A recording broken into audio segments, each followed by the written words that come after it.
Very good afternoon, one and all. Today we have the eminent speaker, Dr. Samir Shah sir, who is the principal at Sal Institute of Pharmacy, Ahmedabad.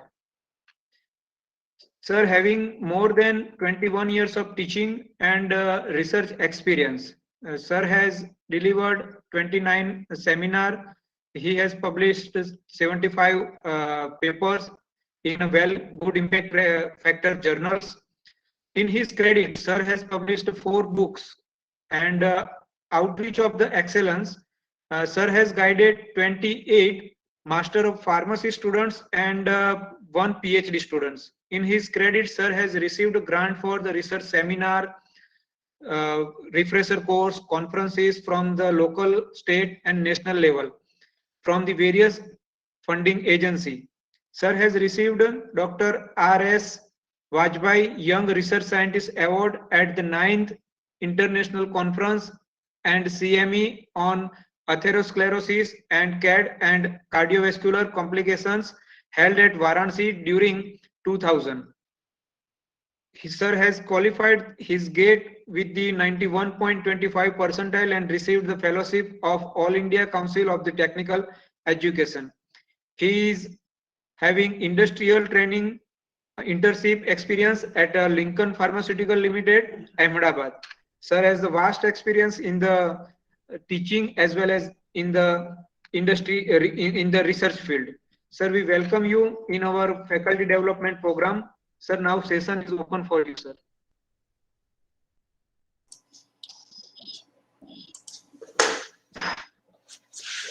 All right. Thank you, Naitik, for nice introduction. And at the outset, I would like to congratulate AR College of Pharmacy and the whole team for organizing such a wonderful faculty development program.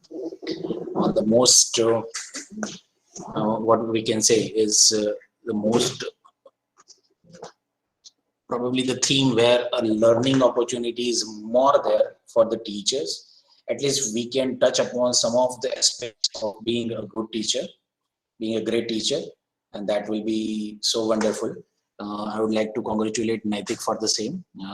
Even I would like to thank Dr. Jolly Parikh Madam for giving me this opportunity to talk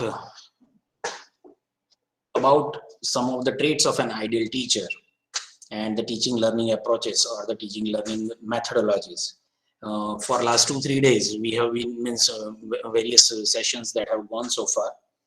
I could see that learning outcomes and its assessment, or the what we say, the cooperative learning, or some of the topics that have at least might have enhanced your understanding about the teaching and learning process. Let me start with the screen sharing, because probably it's a session after the lunch, and you all might have had lunch, and it will be difficult to get you into the tune once again, but still I'll try my level best to get you on the topic. I hope the screen is visible. I think the screen is visible. Yes, sir. All right. So, starting with the topic, the traits of an ideal teacher and the teaching learning approaches. When we say traits of an ideal teacher, in the real world, where the ideal things, whether they actually are there or not, because what I may feel ideal, you may not feel ideal, and what I may feel, you may feel something that is real, and I may not feel that as ideal, because the behavioral parameter and the aspects of individual's attitude or the perception will differ from individual to individual, whether he's a normal individual, or he's a teacher, or he's a student, or he's a other kind of a learner. So it depends upon us as a teacher community to mold ourselves into the best possible traits that a teacher should have. And I actually, what we are considering, even 75% of attendance as far as the university exam is concerned, like if those ideal characteristics, which I do believe that this characteristic an ideal teacher should have, if we get down to around 75%, 80% of those traits, that will put us into a category of a great teacher. One of the topic that I saw yesterday probably or even today morning, that how the teaching is going to change and how it has changed over a period of last 1.5 years in this 21st century. The teaching learning process and the initiatives that we need to do, that has changed drastically with the COVID pandemic. Things have changed drastically. Nobody has thought of such online sessions going on for the students. The physical interaction with the student was mandatory, and it is must even at present, what I feel. But still, this upcoming arena, that has changed a lot of stuff there. But if we look at the broadly the education as a profession, the term education that has been derived from a Greek word called educatum, means you have to be going ahead from within. You have to learn from inside. You are not supposed to be stuffed with the content. You are supposed to learn from inside. Your intrinsic interest has to be there as far as the learning is concerned, because that will ultimately shape up your personality. And the basic purpose of education is to shape up the personality and make a person of uh, a caliber and a character. So most important tool, if you consider education, that is to bring out individual students' ability, nobility, and make them an individual with a great character, not only in terms of their academic performance, but also excellence in terms of behavior, attitude, social responsibility, and multiple other parameters that makes the individual a happy personality. So the conduct and character, they are also most important as far as the education is concerned. But the problem here is the current educational system. When we talk about the educational initiative or education or learning initiative for upcoming century, but what the current system is, that is also equally important. The problem here is mainly the current education system is dependent upon the material progress. We have a definite syllabus to cover up. We have a definite content to deliver. We have a limited time to do so. And ultimately, there comes a materialistic approach. And because of that materialistic approach, what happens? Even students, they also start having the same feeling of having materialistic approach to the education. And in doing so, probably there is very little attention which is being given to that core values. Core values means the integrity, honesty, loyalty, social responsibility, the developing attitude, the behavior, spiritual principle, the questions which make individual happy. And that is probably the reason that ASLT has taken initiative to have such faculty development programs on even the universal human values, where ultimately the programs are being conducted just to imbibe individuals with the universal human values, and that will make them feel happy about the scene. Otherwise, being a teaching community, we all know that we are facing a lot of problems as far as the education line and the education system is concerned. But in whatever the system is prevailing, in that we have to ultimately find a way out, and that's what the probably a way going forward. So in ultimately when we take that initiative, if at all the society or the education system, it has to make a meaningful way out of the existing system, then we need to have a better understanding, better rethinking of the situation, and we need to work towards that, so that this overall aim and objective of this pedagogical innovations, that is being met. Otherwise, what we talk about today is the idealism, and what actually happens is the realism, and there's a vast difference between those two things. If we can narrow down those gaps, that's ultimately the initiative that we need to look forward to. So ultimately, it's the initiative that will make the students, that will make the learners more understandable towards education turning into a value education. It's not only about getting a degree, but it's also about getting the core values and the understanding. And when we do that, what happens, that is active participation or the conversion of those learning individuals into the into a civilized society that ultimately helps the nation building. The nationalistic approach, the social behavior, and every aspect of an education is going to be covered. This is going to be a never ending process. It's always going to be an ongoing process, and ultimately uh, that will help not only the academic excellence, but the excellence in terms of soft skills, excellence in terms of their social character, and the civilized society. And that ultimately will help us to have a nation building. Since this AICT has taken up this initiative, the nationalistic approach all across India is on rise. The social behavior, that is also on rise. With this initiative, if we can modify and bridge this gap, then this objective is going to be met. Otherwise, the objective of basic education with the current prevailing system is not going to meet what we are looking for. It will always remain neglected, and it will always be undermined.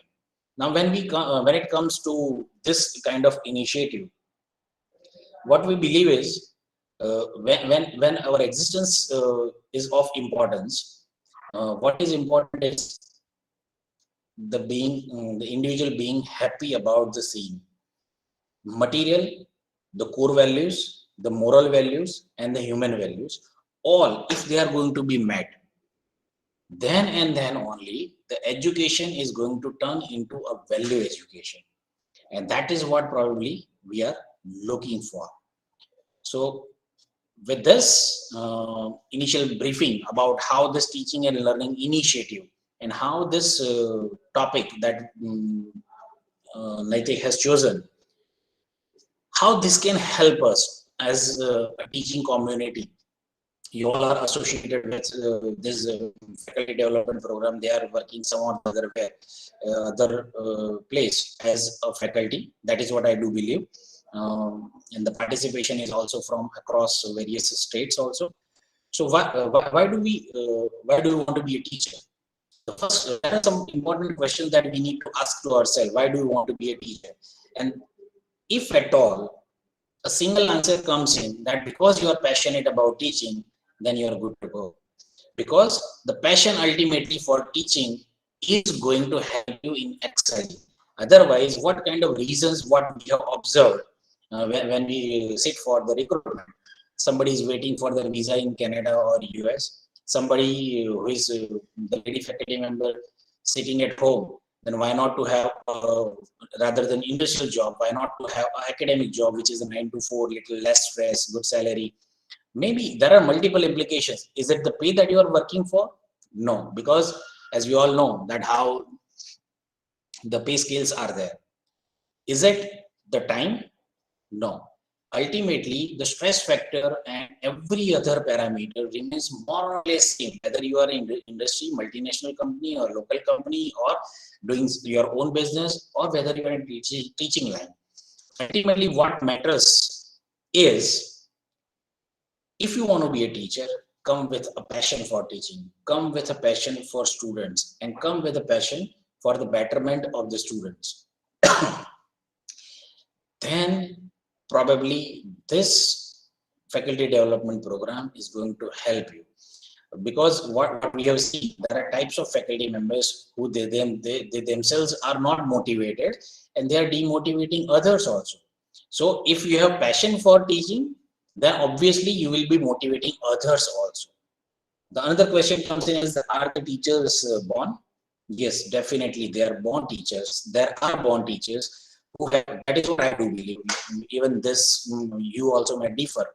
There are people who have good explanation power, good understanding of the subject, good leadership and communication skill. They are born teachers. Only thing is they have to mold themselves into various teaching methodologies as per the learning community that they are associated with.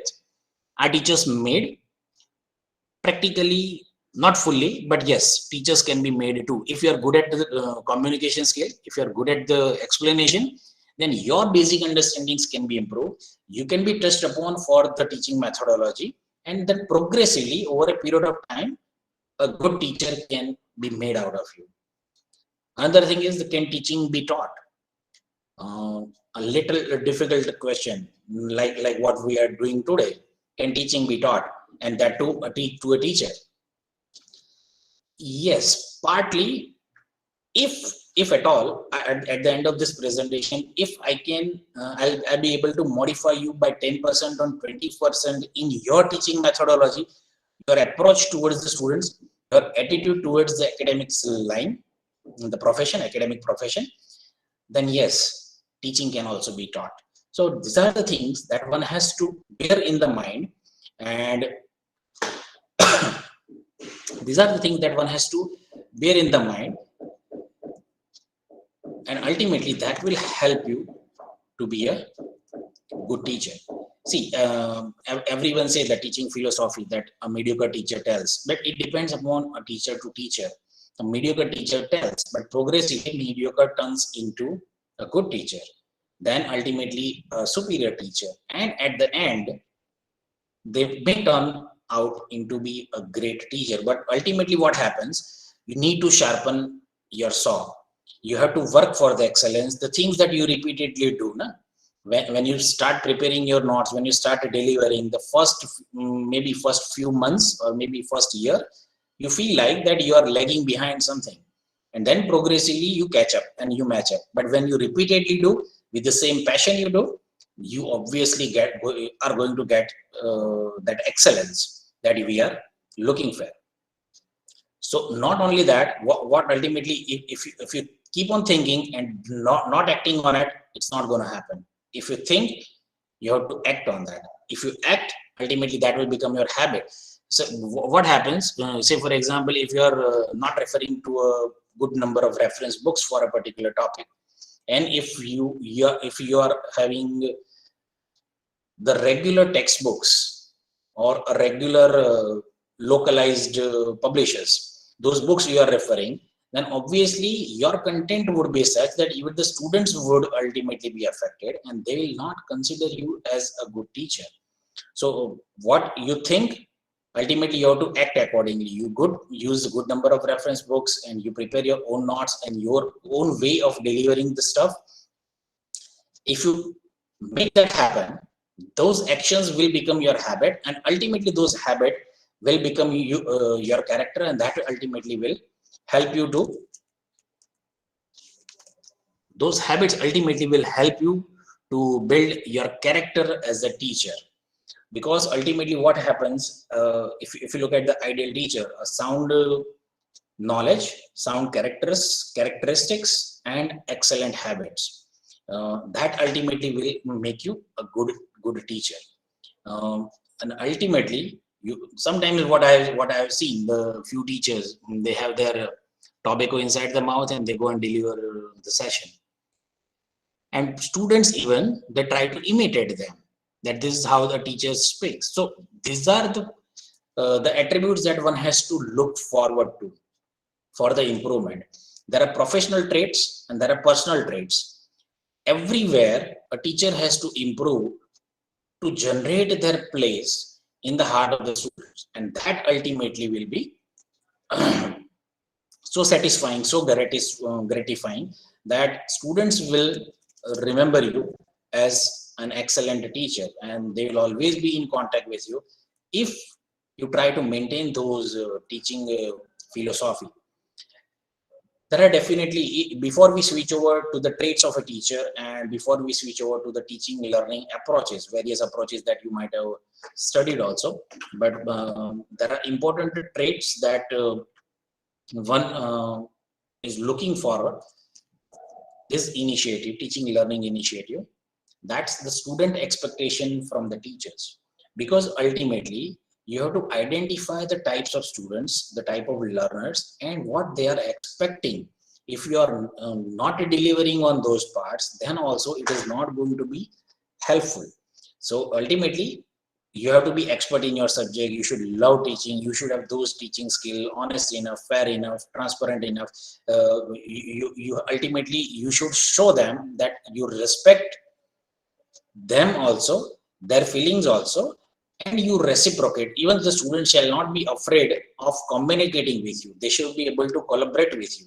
So these are the things that otherwise students, they are not expecting anything else. But the problem here is in this meeting these expectations, sometimes what faculties do things which are out of proportion. They try to give out some important question. They rather than being an ideal teacher or being a great teacher, they try to be a popular teacher or a favorite teacher. So being popular is not good enough, being favorite is fine enough, but the thing is you have to be delivering with the meeting of expectation of each of the student in the whole class, and that is what the students are expecting. Otherwise students, they do not have much of the expectation as far as the faculty is concerned. Faculty, they have to deliver their on their expectation. You should know the students by their name. You should have a good sense of humor. This student or you should not be shy enough, but at the same time, there are do's and don'ts of behaving in the class, outside the class, and no shouting, no extra punishment. But everywhere, if you have to be friendly enough, but at the same time you don't need to cross that line, so that if you ask somebody to sit on your shoulder, then obviously they are going to twist your ears. So you don't need to be that friendly enough that they sit on your shoulders and twist your own ears. So that is what the expectation of a student is. You don't humiliate them, you respect them, you don't shout, don't overreact. Sometimes you become lenient also. So it depends upon the kind of situation that you will have to act accordingly. And once you are able to manage those attitude of the students, then it is easier for you to penetrate in their hearts. But ultimately the whole exercise is always student centric. It should not be a particular student centric, it should be a student centric. You have to build the relation, but that should be a professional relation. Ultimately every student should feel that you are connected with them, and that is only possible if you are consistent, you have good knowledge, you have sound knowledge of your subject, you have expertise in your subject, you're punctual enough. If you are going on time, say you have a session at 10:30, and if you enter the class by 10:28, then automatically students will try also to reach in time. But every time if you are going late by 5, 10, 15 minutes, then students will also learn those things and they will also start coming late. So when you are on time, you feel that they are coming late. But so always it has to be mutual, because what we are talking about is the college students, and what we are not talking at present is the children going to the schools. Sorry. So that is what the students' expectation is. Now coming to this qualities of a good teacher. So what is important as a qualities of good teacher? There are 3, 4, 5 different parameters that one has to look into consideration, and that is the quality of a teacher itself, the professional qualities and the personal attributes. Professional quality is in terms of their subject, the knowledge, the expertise, the skills that they use in demonstrating the subject knowledge, their grasping power. Those are the professional qualities of the teacher. But being a teacher, you need to understand your students also. You need to understand the learners also. So being a teacher, the first thing is your professional and personal traits of being a teacher. Second comes in is the learner's viewpoint. The third is the learning environment. The kind of learning environment, probably there is one session that has been conducted on the first day, learning outcomes and its assessment. The learning environment that you provide, that also matters a lot. Fourth and important thing is not only your subject, but at least you should be aware of the other departmental subjects, not in detail, but to a certain extent that you can collaborate. But say for example, if a student comes in with a query which may have some alignment with the other departmental subject, then also you should be able to deliver on their expectation. So that collaboration with the other department or collaboration with the other field knowledge, or sometimes students may need or may seek some other advice too, but at least when they're coming to you, they're coming with a little bit of expectation, and you should be able to meet with those expectations. And the fifth and the most important one is, you should be proud of being a teacher. You should love your profession. You should be passionate about teaching itself. So with this, as far as the learners are concerned, I'll come to the teachers' traits and attributes. But before that, it is important to understand our students also. There are basically every individual, if you look at their cognitive senses, everybody has all different senses working. They're able to see, smell, hear, and all those touch, taste, those cognitive behaviors of student, their social upbringing and family ties. Because most things that you can touch upon, but their upbringing or family or social types, you won't be able to change that. So accordingly, with their mental setup, with their upbringing during the child years or childhood, accordingly you will have to mold them and you have to uplift them. It depends upon, sometimes you have to get down to a level, because you'll also come across such students that they are always demanding, classroom में AC तो होना चाहिए, AC बंद क्यों है, ये बंद क्यों है, ये क्या है, वो क्या है. So those kind of traits that also should be treated. So sometimes you need to drag them down, sometimes you need to uplift, but ultimately before that, what you need to do is you need to identify those things. Everybody is different in their memory and imagination or innovativeness. Somebody is able to remember in the first go, somebody, if they are not writing along with, they are not able to remember. So memory is difference. The imagination and innovativeness is different. Even they are trying to copy something, then also there is the one who is smart enough, they'll find their own ways to reduce the content. And sometimes those who are dumb enough, they'll keep on copying. So imagination, innovativeness, that is also different. Their attitude and aptitude, that is also going to be very, very different. So ultimately, you need to identify the ability of individual. Every class, if you look at the class of 60 or maybe 100, every class, 20% or 30% of slow learners. Rest 40%, they are the average learners, but they are good enough, and with your speed, they will be able to match up. And 30% of the class, they are the fast learners. Actually, they do not need your help also to understand some of the concepts. So if you are fast enough, then also they will be able to grasp. But our aim is to keep everyone together and lift them. So their abilities would be different. You need to identify their ability, and accordingly you need to act. Their aptitude would be different. Their interest would be different. Say if I'm talking, as I belong to pharmacy, I saw the list of registered participants. They are from different category of the institutions. Many of them are from engineering, architect, education, pharmacy, and on and so on. But if you look at the interest, the departmental interest of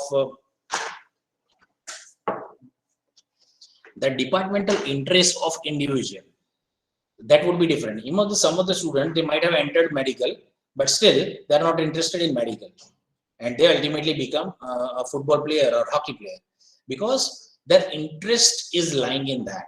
So you need to identify the interest. But when it comes to education or teaching, what we are talking here is the interest in the subject of their choice, and wherein their imagination or innovativeness may be excelling.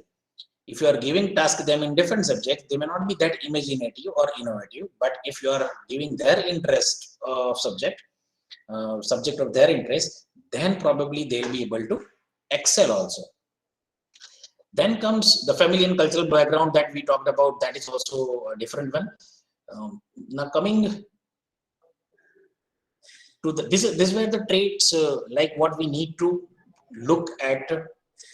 Like earlier what we talked about, they are the ones which are associated with the learners. But being a teacher, what we need to look upon, or what students are expecting, what your learners, the whom you are delivering the goods, what they are expecting you to be. They want you to be talented, energetic, ambitious, cheerful, human, resourceful, eloquent, and so many attributes they are looking at. And when particularly, and everybody is aware of the fact that nobody is complete, nobody is 100%, and so that all characteristic to have in a single individual is next to impossible. So what we need to do is we need to get closer to most possible aspects of being a good teacher. If we get closer by 75, 80, 85%, 90%, then also we get into a category from a poor teacher to a great teacher. Not only mediocre, not only good, not only superior, but we get into a category of a great teacher. Starting with the talented one. If you look at the talent, students, even when we are conducting a class, we identify that this student is a good one. He considers, or the faculty as a whole, we consider them, they are the good students because they are the fast learners. Same way, when we are in the class, the students are expecting us to be well trained on the topic. They want us that we are equally qualified, we have equal expertise and equal skills. We adapt it to the situation. Somebody is misbehaving in the class. Then your adaptability to the situation has to be there. Somebody who is, sometimes what I have seen, the faculty. Hello? Hello? Is it audible? Yes, sir. I heard. Yes, sir. Audible, sir. Okay, I heard some other noise, that's why. So your adaptability to the situation is there. I've seen the faculty sometimes shouting in their class. Some students on the back benches, they're writing their journals. If they're writing the journals, even while conducting a session, if you move in the row, automatically they will turn it off. You don't need to shout, you don't need to humiliate them, but you need to adapt to the situation. Somebody is playing in a mobile, you just get closer to them, automatically they're going to keep it back. They're going to stop using it. But when you openly criticize, when you do not adapt to the situation, but when you openly criticize or shout or maybe punish them, then there is a chance that that's the distance and the gap is being created. You need to handle the situation, because that should not, things that should not have happened in the class, that should not happen.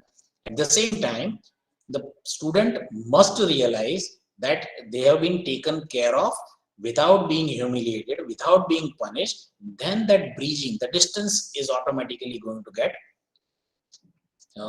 covered up.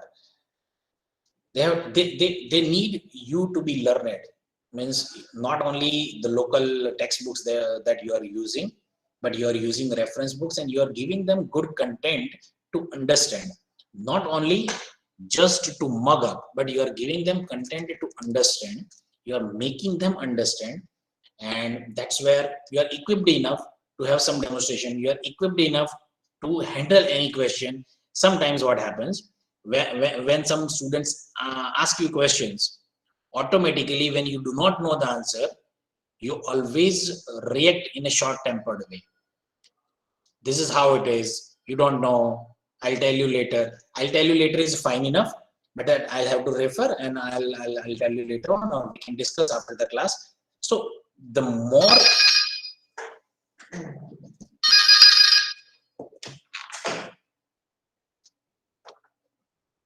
I'm sorry. So you should be ready to take such questions. Some questions, they're good enough for you to explain immediately. Sometimes if you're not able to go through those questions, you can refer, and still then you can get back to those students. And that is how the teaching learning process shall be. Just shouting at them and shutting them or shunning them, that is not going to help. You have to be always in a learning phase. In fact, not only in the line of education or teaching, but every day life teaches you a lesson, and that from that lesson you keep on learning and moving in on. So ultimately, you have to be a never-ending learner. So you should know the content, not only the content, but you should know the content, when to deliver, how to deliver, whom you are delivering. And once you are having that session going on, looking at their body language, you should know that they are enough stuff for the day. And then you have to go into a different way of teaching. Because when you identify that majority of the class is delivered, say for example, your session is continued for 45 minutes, 1 hour, or maybe 1 hour and 10 minutes, that average concentration of human being is around 50 to 60 minutes. Thereafter, if you continue, the concentration falls. So when you feel like that they are stuff enough, automatically you should throw the question, and those questions then you need to make that session more interactive. Because when interaction starts, talking and murmuring starts, automatically the interest of the students is again going to be regained. So that is, and how means how you deal with your class, that is up to you. But you should know all these parameters. The content shall be good enough. It should be explained. Few days back, what I have learned from a faculty, those faculty members, they were talking in between. The one faculty was asking to the other faculty that what are you doing? So other person told that I'm preparing for a lecture, I'm reading. Then the other one told, then what will you do in the class? If you are reading here, then what will you do in the class? So that's what the perception is. अगर आपको class में जाकर ही पढ़ना है, why are you preparing here? Because you are preparing here, because you can deliver and you can make them understand. अगर पढ़ना ही है तो वो तो बच्चे अपने आप भी पढ़ सकते हैं. So ultimately, what is more important is how you are going to deliver. That is what is important. Like I already told, one has to be good content wise, expertise wise, and its applicability. Just simply having knowledge is not going to help. That knowledge turning into wisdom, that making your students more imaginative, more innovative, more social, and more sociable, that is important. So that is important aspect of being a great teacher. You have to be talented enough, and that ultimately will help you to become the favorite teacher, not the popular one. Another important trait as far as the teacher is concerned, the second acronym later is energetic and eloquent or enthusiastic. Energetic means I have seen the faculties, those who are sluggish in their movement, even if they are holding a book, then also they are so much fatigued, so their movement gets hindered, whether they do not have the breakfast or lunch or dinner, or maybe their health is not good enough. So you need to take care of your own well-being. You have to be healthy enough to take the stress, to have those preparations going, and at the same time you have to be delivering good content in explanation mode, not in the readable mode. So your movement has to be active, eye-to-eye contact. Sometimes when a student asks a question, rather than answering that person, you'll start looking in the other direction. I've seen those kind of faculties too. But rather than having good, rather than that, you should have good eye contact. You should deliver the answer. If you are not aware of the answer, at least you can discuss that later on. Your not only the movement, your posture is also important. Sometimes you are sitting upright and that gives you a good posture. Sometimes you are standing upright, that gives, but at the same time you are bending halfway down, that is not giving the good posture. Even that energy, the lack of energy will ultimately make students feel also fatigue themselves. So your pace of going, some faculties are going so fast, some faculties are going so slow that by the end of a session, the content which should have been explained, they are lagging behind, and somebody who is moving so fast. So your pace has to be good enough. Your movement in the class has to be good enough. Your gestures, they also make they are also of critical importance. ultimately when you enter in the class, you should create an environment which is vibrant enough that the students must feel the aura that you carry along with, and ultimately they should feel like they must attend your sessions. Otherwise the attendance progressively gets declined if you are not delivering as per their expectation. You should be enthusiastic enough, enthusiastic to teach enough. You should be enthusiastic about your subject, about your students, about your colleagues and peers. So you should have good association with everyone. Then and then only the students will be able to grasp the concept that you want to give them. Your enthusiasm for the subject, even the collaborative subjects, that is also a must one. You have to be ambitious enough, because everybody wants to move ahead in the life. Students, they also want to move ahead. They are also just aiming a big, just dreaming a big. That is not sufficient. You need to act also. And ultimately the success comes in only from not your desire, but you have to decide to act upon. You have to work hard. You should have strong determination. Then you have an action plan working for it. You put things into action. You work hard behind those your efforts, and then you get to a level. Not only you reach to a level, but thereafter you push yourself harder, challenge yourself that you can do even better, and that will ultimately give a positive approach into the students also. You should not only have positiveness for yourself or your personal profile or institutional profile, but that positiveness has to be there for your students also. You should have passion to inspire them.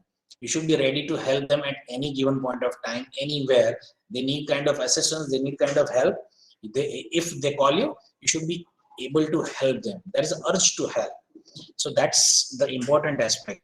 Your attitude, you're not only your attitude, it has to be dual way. Or every aspect has, like every coin has two sides. These aspects, they are also having two different sides. Not only your attitude matters, but also the attitude of the students is all equally important.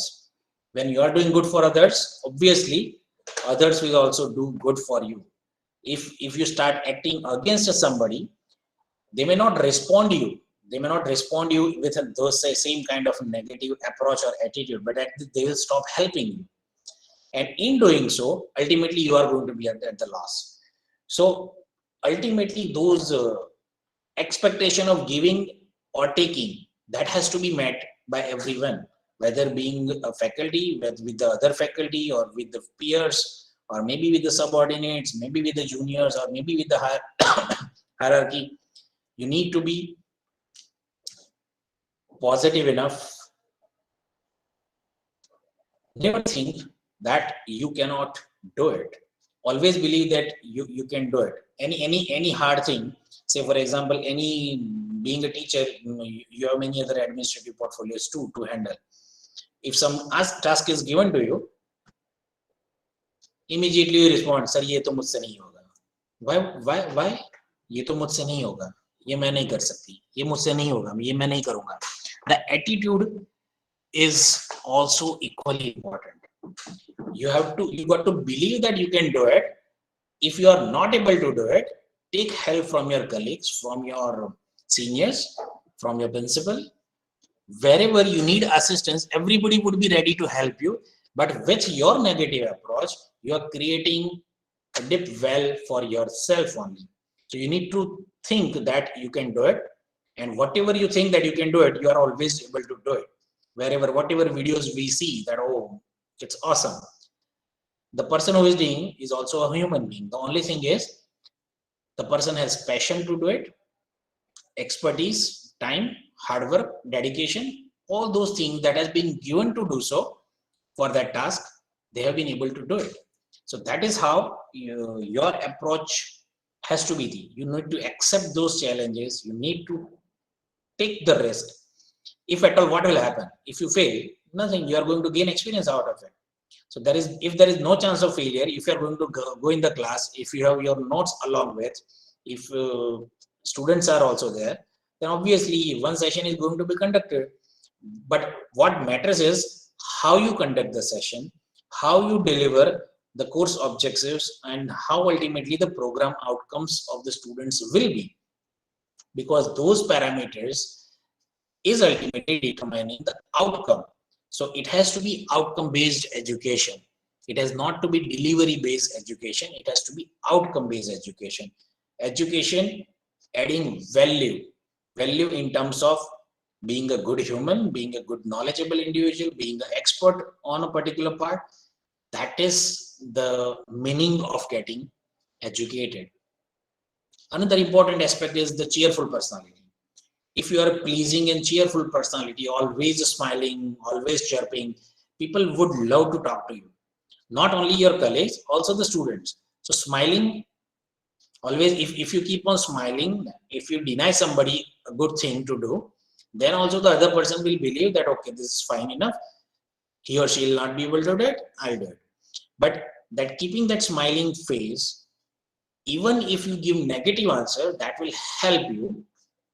Even some students, they are requesting for a stuff which is not ideal. They are delaying their submission and you want to deny. But if you shout at them, that will have a bad impact. But if you, at the same time, if you deny them with smile, then it will not hurt them. So those cheerful personalities, they'll always have a pleasing effect on the individual. Hygienic and optimistic approach, your attire. Health and hygiene is always important, not only to showcase yourself as a good individual or hygienic individual, but for your well-being and health also. Optimistic. I've seen individual students come with their journals for certification. आज नहीं कल करेंगे, next week कर लेंगे यार, छोड़. So that approach itself, the delaying approach, thereafter for 2 weeks, students will not turn up with the journals, and then comes the problem. So you have to be optimistic towards every aspect of a student-teacher relation. You have to be well dressed. At least wardrobe, looking at the wardrobe changes, the clothes changes. That is also a must. Hanky funky clothes, that shall be avoided. Your attire shall match with the profession that you are in. So that is all, at least that is must. The personality that you carry must be pleasing one. You talk to, when you go to the class, if you know the student's name, you call them by name. If somebody calls you by name, always that is a pleasing part, that at least this sir or madam knows me by the name. If you know their interest and something of their interest comes in, you just let them know that you listen to their problems. You don't need to sympathy. See, there are 3 different terminology, one of sympathy, empathy, and apathy. Sympathy and apathy, nobody is looking forward to. Nobody is there for you to have gain sympathy. At the same time, nobody is there for apathy. But you need to empathize. You need to have that pleasing personality that students would love to come to you and they will share their problems with you. If you're humorous enough, make the class enjoyable, obviously the attendance will be 80, 90, 100%. Like I said earlier, it's hard for people to disagree when you are smiling. No personal comments. Anything that you know about or you have come across or about a particular student, nothing is to be rebounds with sarcasm. Nothing is to be given back to them. Nothing, no personal comment on their personal life or personal stuff.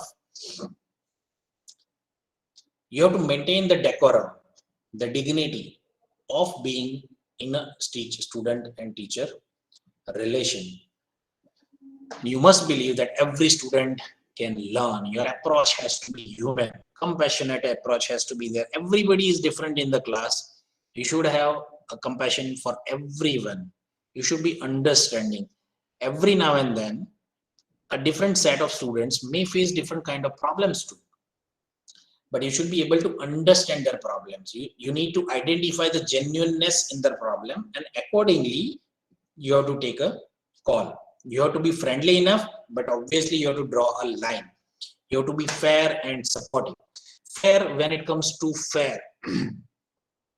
Your any behavior shall not be biased one.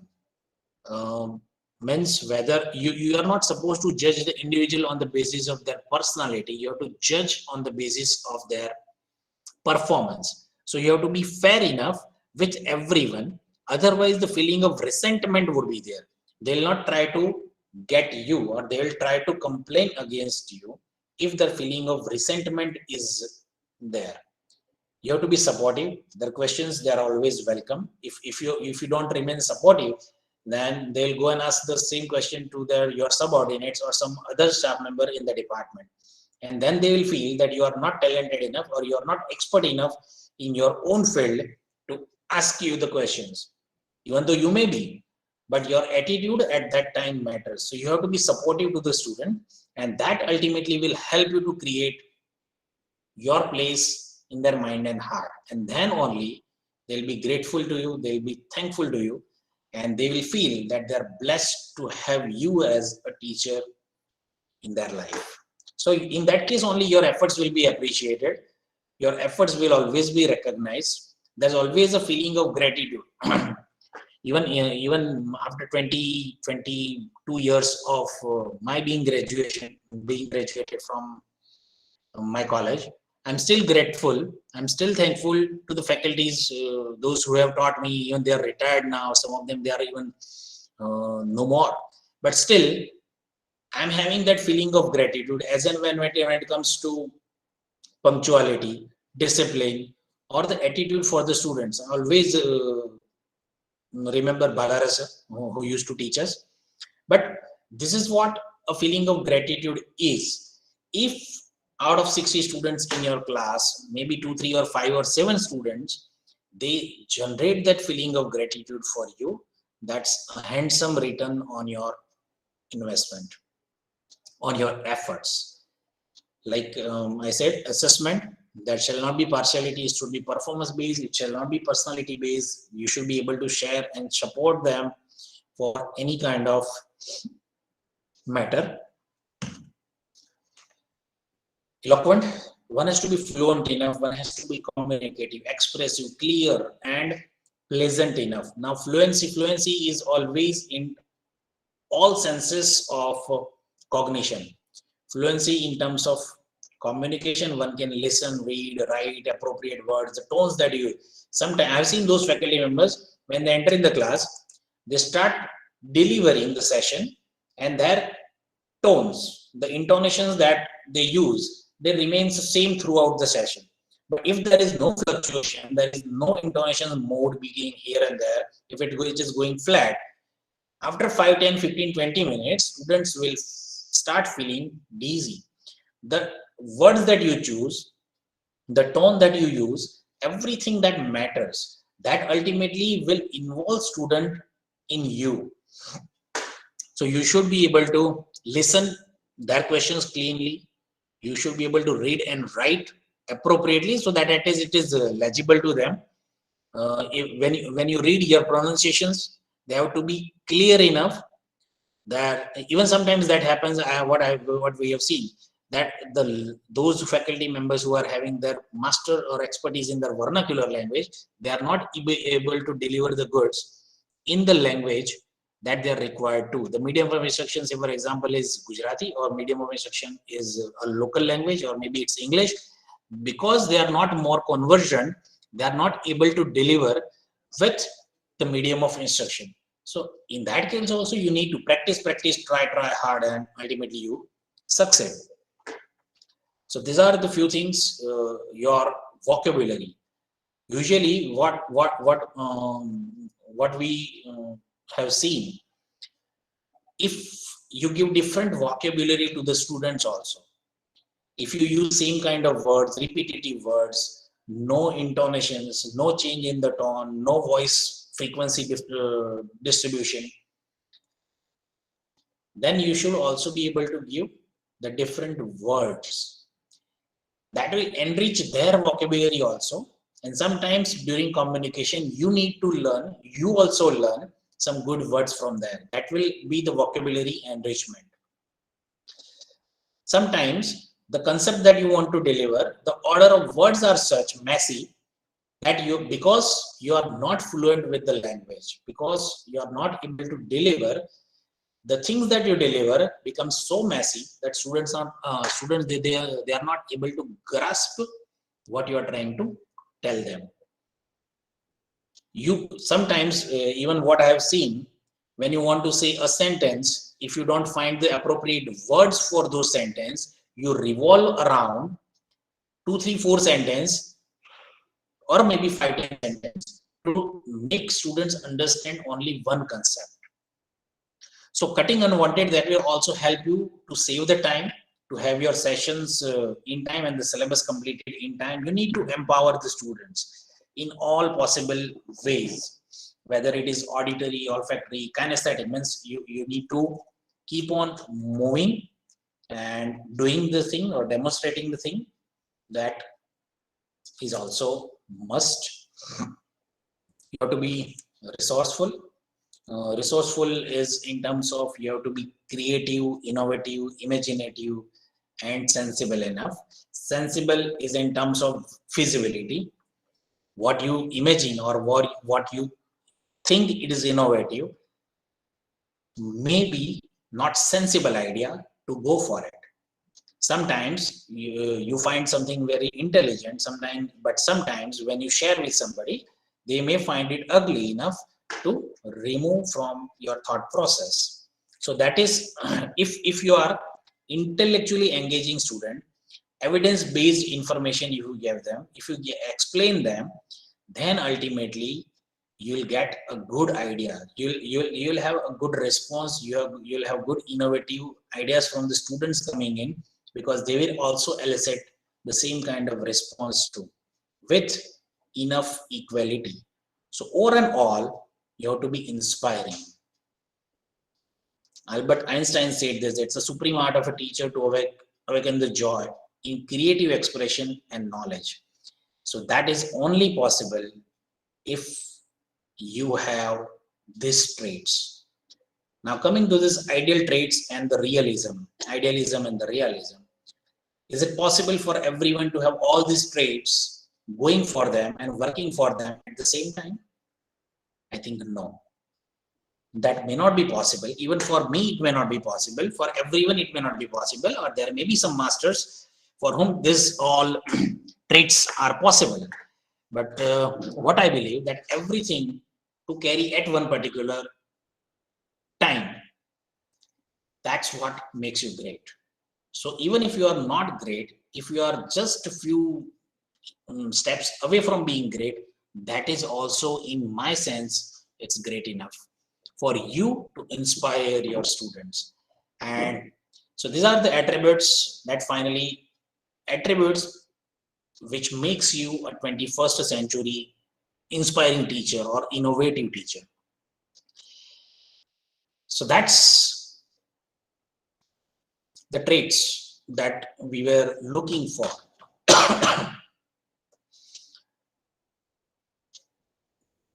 So coming to the delivery of teaching, like the topic that this faculty development program is having, redesigning the pedagogy, educating for innovation and fostering for the society. Now what this pedagogy means, it's a method and practice of teaching. The term pedagogy is mainly, it is used for the children's, for academic subject or maybe some theoretical concept or maybe some practical concepts. So education is ultimately what it is, and pedagogy is how you teach them, how you make them understand, so that they can be educated for innovation and they can move towards fostering for society. Innovation is a different part, and society upbringing, nation building, or social behavior and character building, or soft skills, they are also different traits. So that's what the pedagogy is. But there are three different aspects of being a pedagogue. Or means pedagogy is the teaching skills, and the one who is delivering with those skills is the pedagogue. But what ultimately these attributes of open pedagogy is, it should be participative. It should not be content centric. it should be learner centric. The problem here with our education system that this pedagogical innovations, as there is also another terminology what we call is andragogy, and there is another terminology what we call is eudagogy. All this, as we move from pedagogy to andragogy and andragogy to eudagogy, the autonomousness of individuals' participation or learners' participation is increasing, and that's what is important. Like what this attributes of open pedagogy is very much similar to that of andragogy, whereas attributes of only pedagogy, that is a content centric. Like the teachers, they are responsible for designing of curriculum. They'll design what to teach, they will know how to teach, they will determine when to teach, and they will have their own ways or methods of assessment. That's what the pedagogy original concept was. Whereas this open pedagogy is meant for children, and that involves the attributes of andragogy. Now this what andragogy is the method and practice of teaching adult learners. When we talk of college curriculum, when we talk of college students, what is important is this terminology, andragogy. When we are redesigning or redefining this pedagogy, we are generating this open pedagogical innovations. This open pedagogical innovation, if you look at those all circles there, the participative technology, maybe peer review, maybe sharing of ideas and resources, connectedness with community, learner-centric innovation and creativity. All these attributes are the attributes of andragogy, but for children, whereas this andragogy exists for adult also. Now, what earlier pedagogy and the andragogy, the difference was, the content was defined by teachers, everything was defined by teachers, and that was delivered to different learners. Whereas in case of andragogy, learner is kept, it's a learner centric. Learner is in the center, and they learn the different contents of their own choices and the way they want to learn them. You need to make them little more autonomous. Pedagogy is content centric or teacher centric rather. Andragogy is more of a problem centric, and you need to have little more autonomy to the adults for their learning, so that and then only the innovation, imaginativeness, and the further opening of their mind for the thinking and the thought processes, that will be increased. That's what andragogy is. So how do these learners, adult learners, they learn? Because when it comes to defining the difference between the children and adults, there is a definite difference between the learning. When a school going children is being asked by their teachers, they'll definitely do it. But when being in a college, when you ask the children, or means when you ask your students to deliver on the particular stuff, they may respond, they may not respond. The reason being, because how do the adults learn, that differs from how do the children learn. And because we do not understand the basic difference between the children learning and adult learning, we fail to deliver. We fail to deliver because these adults, when during their childhood, they have experienced many things. So when you are asking them to do something which they have not experienced, and if they can bridge those things, that their past experience with the newer one, and if they can bridge, they'll be happy to do it. Matlab, they'll have that motivation to do so. Now, in case of adult learning, motivation comes from within. Whatever you may tell the individuals to do so and so, but they may not respond because the internal motivation is not there. Whereas school-going children, they will have their own motivation. That is not the intrinsic motivation, that is extrinsic motivation. Teacher ne bola hai, ye homework karna hai, then they'll do it. There is no other option left to them. Whereas that does not happen in case of the college student. They require motivation to do so. They will think that what if I do this, what I'll gain, what is in there for me. When you are able to meet that, what is in there for that me, that's the motivation they are looking for. The concept of self is there. They want to do it their own. They want to do it on their own.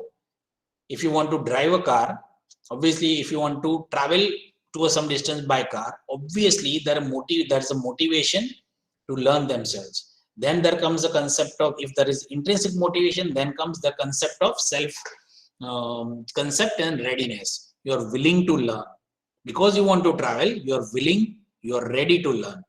Then comes the confidence part. Then comes the self-concept part, that yes, this is how you learn. And based upon the previous experience of cycling or maybe scootering, based upon that, they will try to learn the four-wheeler also. So that's what the andragogy is.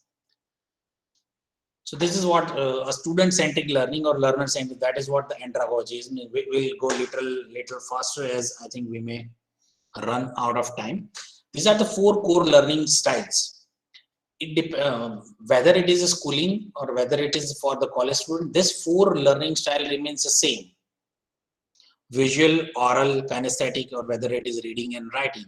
Visual, you see it, you learn it, understand it, and learn it. Oral is you hear it. Kinesthetic, you do it yourself. You demonstrate the skills, or maybe you ask students to do it. Then it comes to kinesthetic. And reading and writing is mainly a part of assessment. So these are the four core learning styles where the cognitive behavior of individual is involved. And that is where actually the difference lies in the learning aptitude of the students. And that's where the teaching learning approaches matters. Because if you are supposed to touch all these cognitive senses, your cognitive skills or maybe communication skill, then at least you should be able to design a teaching approach or maybe a learning approach so that the student gets the best out of your approach. It may be a student-centric. The student who is interested in creativeness and the craft and arts, they may not be interested in science and maths. So it depends upon how the students are, how their senses, this visual, oral, kinesthetic senses, or maybe reading, write skills, they are working. It depends from students to student. So that is how this teaching learning approaches they matter. But this teaching learning approaches, normally what happens, what I hear, what you are hearing today, maybe out of the 70-80 participant, 30-50% of them, they are hearing it, but as the day progresses, they forget it. So what you hear, you forget, but what you see, you may remember. But when you do it, you understand and you never forget it. If you hear how to drive a car, progressively, without practice, you will forget it. If you see somebody driving the car next to you, you are sitting in a non-driving seat, you will remember at least that this is how you manage the driving of a car. But when you drive, you understand what actually happens when you are driving a car. And that is where your understanding plays a role. And that is how the teaching learning approach is meant for. It varies from individual to individual. Somebody is a slow learner, somebody is a mediocre, and somebody is a fast learner. Depending upon that, there are different approaches that you should look for. See, there is one famous Chinese proverb is there. There are 1,000 teachers, there are 1,000 students, and there are 1,000 methodologies, 1,000 approaches. So if you have a different combination, it makes n number of different approaches to deal with n number of different students. So this is how, so ultimately what happens, these approaches that may be from higher to lower level, from a teacher side, or maybe from a lower to higher side, from a student's viewpoint. So it depends upon how these approaches are. Approaches the imagination that you might have thought for the students. And ultimately what you do is a method. You might have thought of some student being a slow learner, but ultimately when you interact with, ultimately you participate with the student, you come to know that student is not a slow learner, but he's a mediocre or maybe a fast learner. But the interest is different.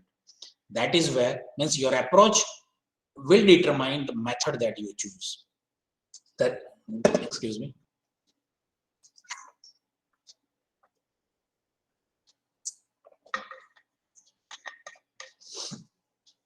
There's a direct and indirect method, what we call expository method or exploratory method. See, this is where the difference lies between a traditional teaching and modern innovativeness in the teaching. At present, what we are doing, we are having a fixed syllabus, we have the lesson planning, we have say for 45 hours or 60 hours of syllabus to be delivered in n number of week, and we deliver them. So that's the direct approach. It's a directive approach, maybe deductive approach, or maybe a demonstrative. Ultimately, all of that approaches, they are the teacher-centric approach. You do it, you ask your students to do it, they learn it, whether they understand or not, whether that has created some imaginative or innovativeness in them or not, that does not matter. You are done with your syllabus, students, they'll have, whether they understood or not, that's a different story, but they'll have to learn it, maybe mug up it, and maybe put it on a piece of paper while writing for the examination. So that's the direct approach.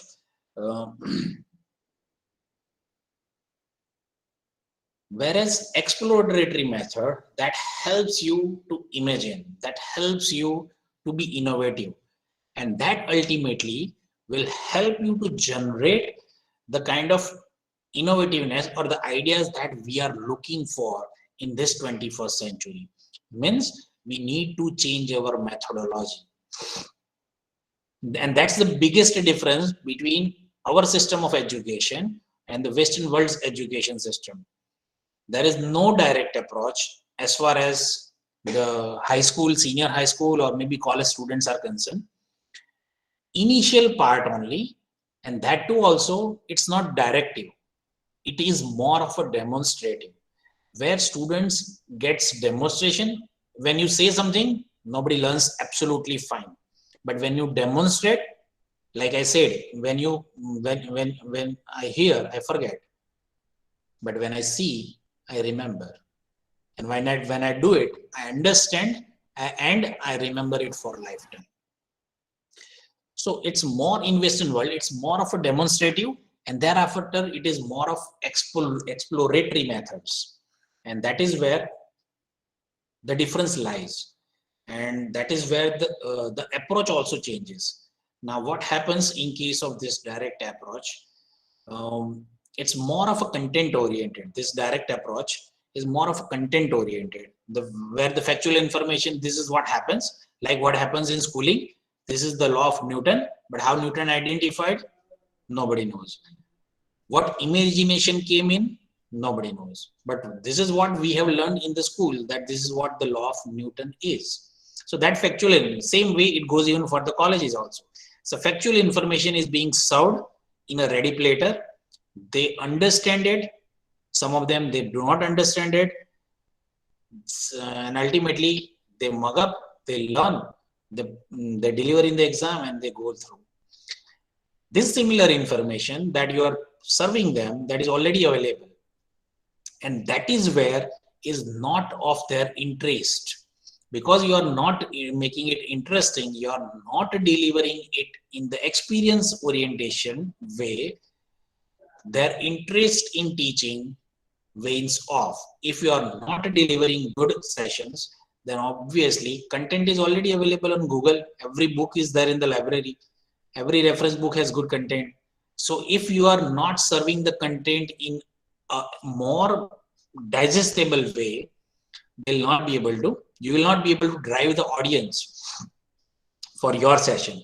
So it's basically it's a direct approach where its content orientation is there and you deliver the goods.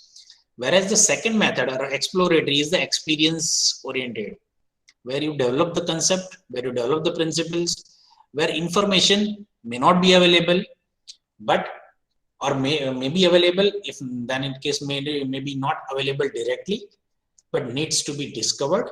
Or sometimes you have your own theories, your own imagination, and your own innovativeness to the problem.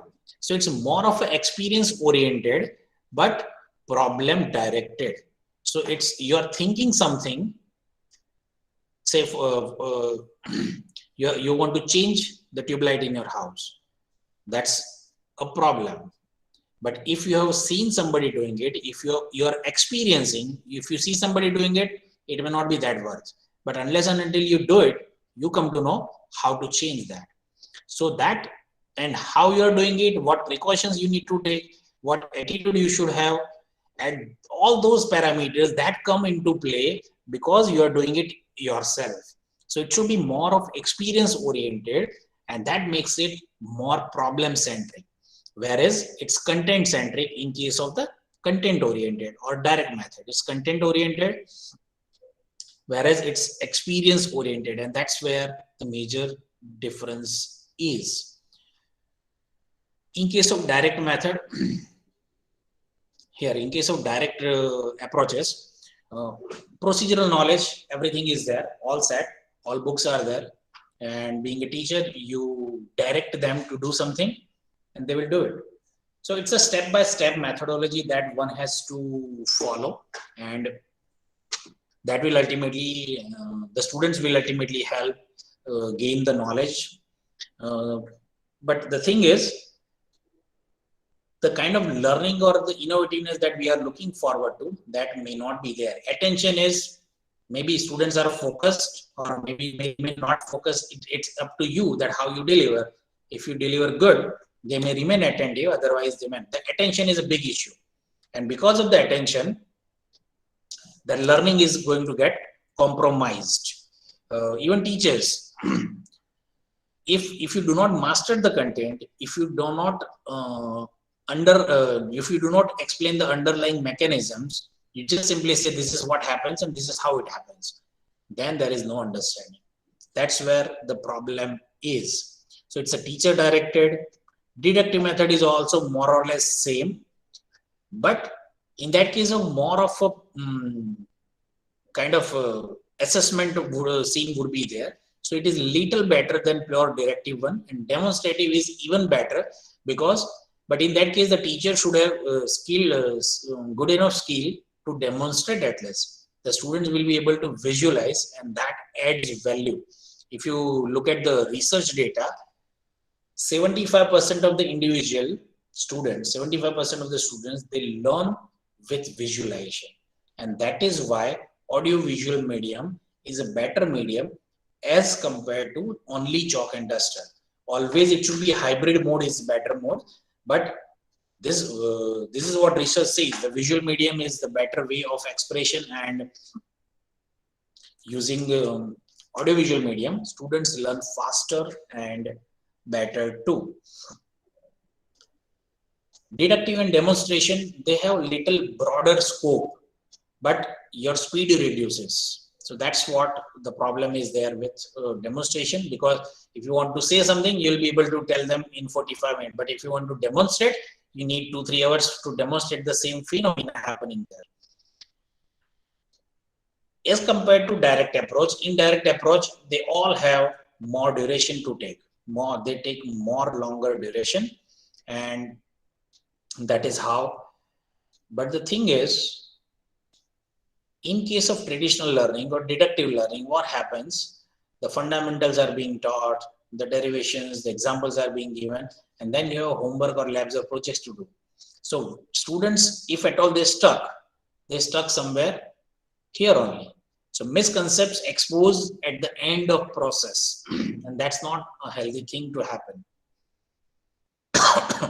Whereas in case of inductive teaching, the challenge is they identify themselves problem-centric, because if the method is more of inquisitiveness, more of a problem-centric, problem-based, the challenge is they will be able to identify the questions, problems, observations, everything that based upon that, they will be defining the problem, what they need to define and sort out the problem, that everything they are going to identify. They'll basically define the principles behind, methods, how they're going to perform, and they ultimately come out with a solution. If they do not come out with the solution, they will at least have refinement of the process, and they'll get closer to the solution. But here, whatever the maybe the conceptual problem, that will be identified relatively earlier, and that's why these methods are more innovative, more imaginative, and that will help you to learn better. So that is how this methodologies or modern pedagogical technique actually takes place.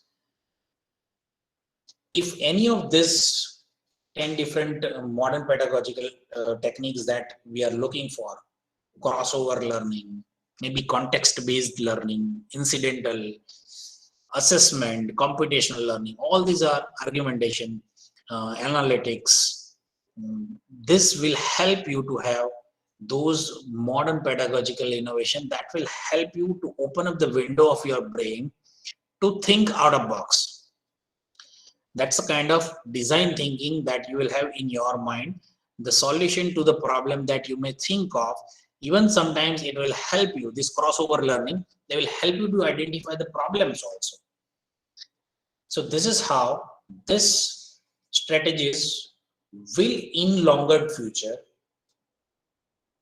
have a better impact on modern innovation in pedagogical techniques. And if we adapt to this, that will be of a great help to the nation as such.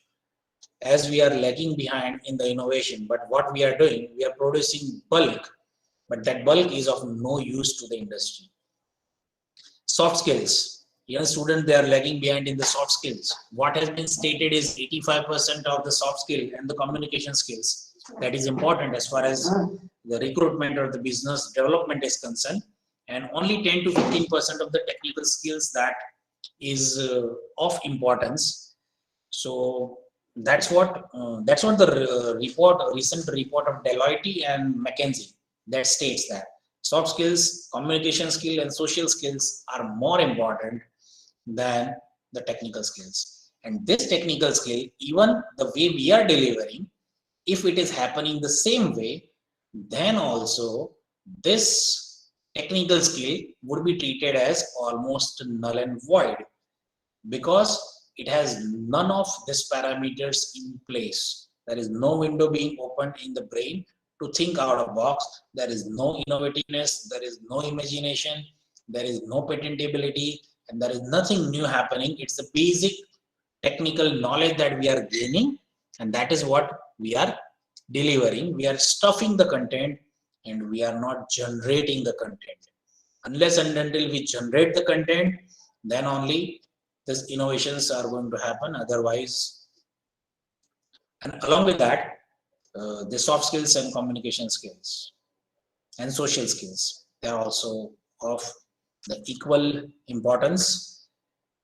So just to have in nutshell, ideal teacher, when we talk about, which in my opinion, if you match up with the 75-80% of criteria, you are a great teacher. So ideal teacher is the one who ignites that curiosity, who opens up the window for imagination, the thought process, innovativeness. Not only opens up, it keeps it aflame. जो आग जला दी, वो जला कर रखनी है till it reaches to its end. It inspires our students to seek an answer, seek an answer to it. It encourages to answer themselves, if not themselves, by participating in a team, maybe by debating, maybe by discussion, maybe by some conferences, maybe by analyzing, maybe there are ways of converting the knowledge which is existing into wisdom. If this knowledge converts into wisdom, then you are all set to be a great teacher. So everything happens in the quest of wisdom. Knowledge, everything is available on Google, but the thing is, you need to put the piece of paper together to make a single article. So that if you inculcate these habits in your students, then and then only you'll be having a role model of yourself in students. Otherwise, if you ask the current generation about being their role models, you'll be finding those entertainers as their role models. They are merely entertainers, but still they are their role models. Because we as a community are not able to create ourselves being a role model in their mind. So with that, I would like to end. Thank you very much for patient listening. Third session being always, and that too with such content. It may be difficult, but I hope I had done enough of the justice to the topic. And at least 10% of you, if you can incorporate 60, 70, 80% of this, that will be of a great boost to our students. Thank you once again. Thank you.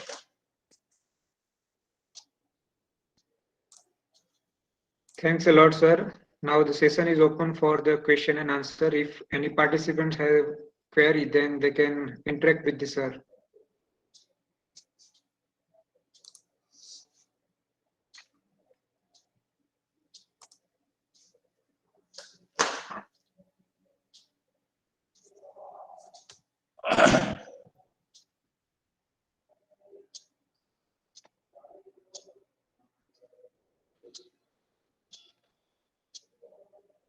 The participants are giving their view in chat box. Yeah, I saw that. I saw that. It was encouraging too. All right, it doesn't seem to be having any questions, so we may end up, Nitik. Thank you very much for the fruitful session, sir. You have covered, I think, all the point, what kinds of the quality needed in the teacher. You have covered the value-based education, students' expectation, punctuality. This is the highly important, sir, punctuality points in our inbuilt quality. It's required to be a punctual to the students into the classroom, into the laboratory, at all point, not only the teaching, but at the respect level, they are very much essential, sir. Every students are differ, sir. You rightly said we need to identify the capacity of the each and every students, because we think that we have taught that they can understand, but we need to identify the capacity of the students. So, sir, you have delivered the nice session, and it is a fruitful for the participants. So we are very much thankful for giving your valuable time, sir. Thank you very much. There will be a two option, one end call and leave call. So you can leave by the leave call, not the end call, because I added you as a host. All right. Okay. Thank you.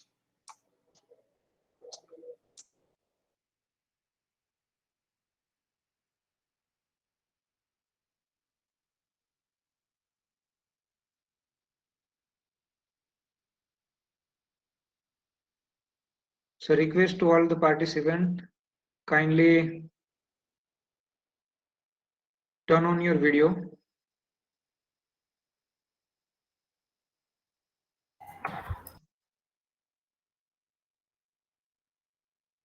So time to participant presentation. So who is ready today to give their brief introduction about their career? Link for the session 9 is a bit differ. वो link 9 differ है क्या है, उसमें कोई change है sir? Yes, sir. The link 9 is very different from the previous session. Kindly sit there. Namaskar, Naitik sir. Actually, there is a difference. There is an error. For WhatsApp number, we are not able to write the WhatsApp number. We are supposed to write whether we are teachers or professors or. So, is it changed or are you going to share the different link? No, ma'am, you can fill that data because I am considering your attendance according to your name. Okay, fine. So, we have to fill actually the wrong entries then. Yeah, no need, ma'am. Just select your name rightly. Okay, fine. Okay. Yeah. Thank you. And as a coordinator, I shared link 2 to 3 times, but you can understand my point because at the starting half hour, only the few participants had joined, and at the end, when they need the presence, they can come and just take the attendance. It's the injustice for those participants who are joined this FDP throughout the session. You can understand my point. हम कभी ऐसे students होते हैं जो कभी नहीं आते और उसको भी पास कर देते, अच्छे मार्क्स दे देते हैं. Understand my point.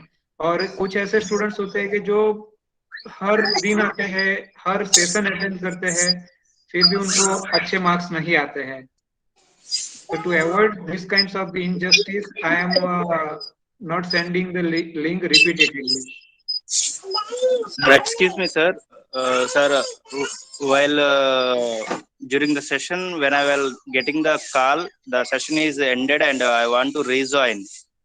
In this time, you posted the any link, this will be disappear to me. No, sir, there is no issue for that, but I am sending the link 2 to 3 times and more than 3 times in each session. Okay, thank you. And don't bother about the attendance. I, as a teacher and as a faculty member, I can understand your feelings. So don't take tension about these things, sir.